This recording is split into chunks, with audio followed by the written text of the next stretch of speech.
Chicago kid, do you have any thoughts about LeBron passing Michael Jordan for the most 30-point games in the league history? It bothers me. But it took him 7 more seasons.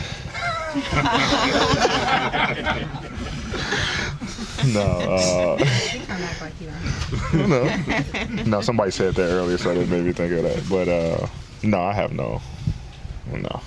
I was actually, growing up, I was, more LeBron. That was my era. So. What is most different? But I mean, that's obviously, a hell of an accomplishment. I think he's probably number one in everything at this point. But like I say, I've been here long enough to witness so many accomplishments, man. So I'm definitely grateful to be here, and just want to keep stacking. But here's LeBron's reaction to passing MJ for the most 30-point games in NBA history. Obviously another 30-point game for you, but now to sit atop that list, passing Michael and all that comes with this achievement, how do you quantify it? I don't know, because it's never been a goal of mine, but very humbling. And anytime I'm mentioned with any of the greats, and arguably one of the greatest that ever played a game, super cool. So I idolized my childhood, and I wear 23 because of him.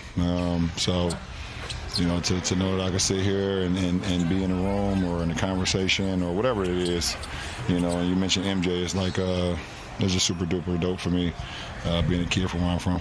You joked with us that you might try to pass Kareem with a sky hook. You did pass Jordan on a turnaround fadeaway tonight.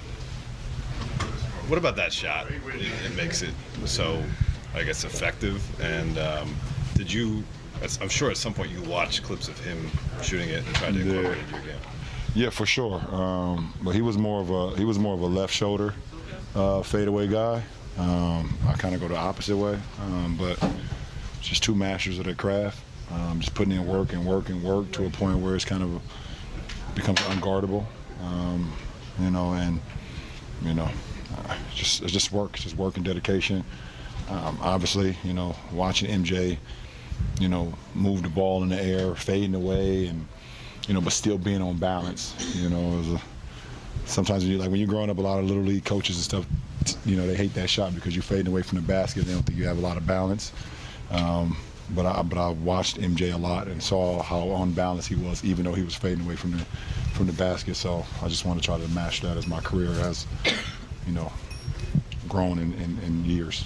Kobe had talked about, he had asked Jordan about the fadeaway, and I think the story was he mentioned Mike had said you have to feel the defense with your opposite knee or something. Can you comment on that and the way that you think about the fadeaway and kind of what some of the technical aspects are?